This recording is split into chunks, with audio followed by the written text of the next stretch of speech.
kita akan membahas tentang apa dampaknya atau resikonya bila seseorang menyalahkan suatu ilmu atau aji pengasihan.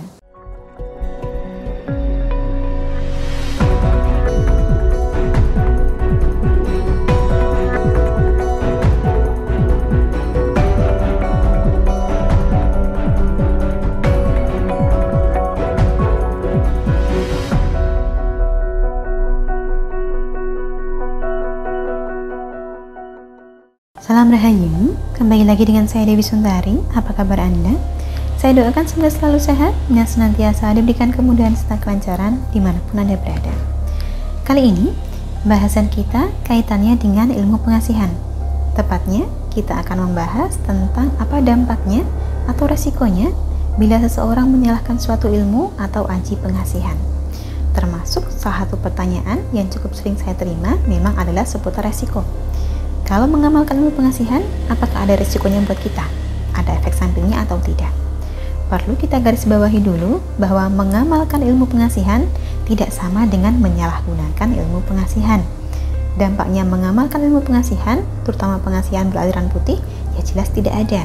Aliran putih tidak kalah resiko maupun efek samping. Tapi menyalahgunakan ilmu pengasihan memang bisa jadi mendatangkan dampak buruk, sebagaimana pisau di tangan kita. Kalau kita pakai dengan bijak, misalnya untuk memasak, ya akan jadi bermanfaat. Namun bila disalahgunakan, misalnya untuk menusuk orang, ya jadi tindakan kriminal. Ilmu pengasihan memang bisa disalahgunakan. Contoh, misalnya ditujukan untuk iseng saja, cuma ingin mempermainkan anak orang saja, atau untuk balas dendam terhadap seseorang yang pernah menolak cinta. Ini termasuk niat yang tidak tepat. Manakala disalahgunakan, dampaknya bisa jadi amalan ini tidak akan bereaksi, tidak memberikan hasil seperti yang Anda kehendaki. Atau parahnya lagi, bukan tidak mungkin malah mendatangkan keburukan bagi si pengamal yang menyalahgunakan. Orang tua zaman dulu bilang, orang duwe awu setakir. Awu artinya abu, sedangkan takir adalah wadah makanan yang terbuat dari daun pisang. Orang duwe awu setakir artinya abu setakir pun tidak punya. Maknanya, ganjaran bagi mereka yang menyalahgunakan ilmu pengasihan adalah bakal miskin hidupnya, hangus rezekinya, melarat hidupnya. Tapi perlu diingat bahwa bukan ilmunya yang menjadikan melarat, melainkan kelakuannya. Contoh, ada seorang lelaki yang merasa telah menguasai ilmu pengasihan. Kemudian ia mendekati dan menggauli begitu banyak perempuan, padahal di rumah sudah punya anak dan istri.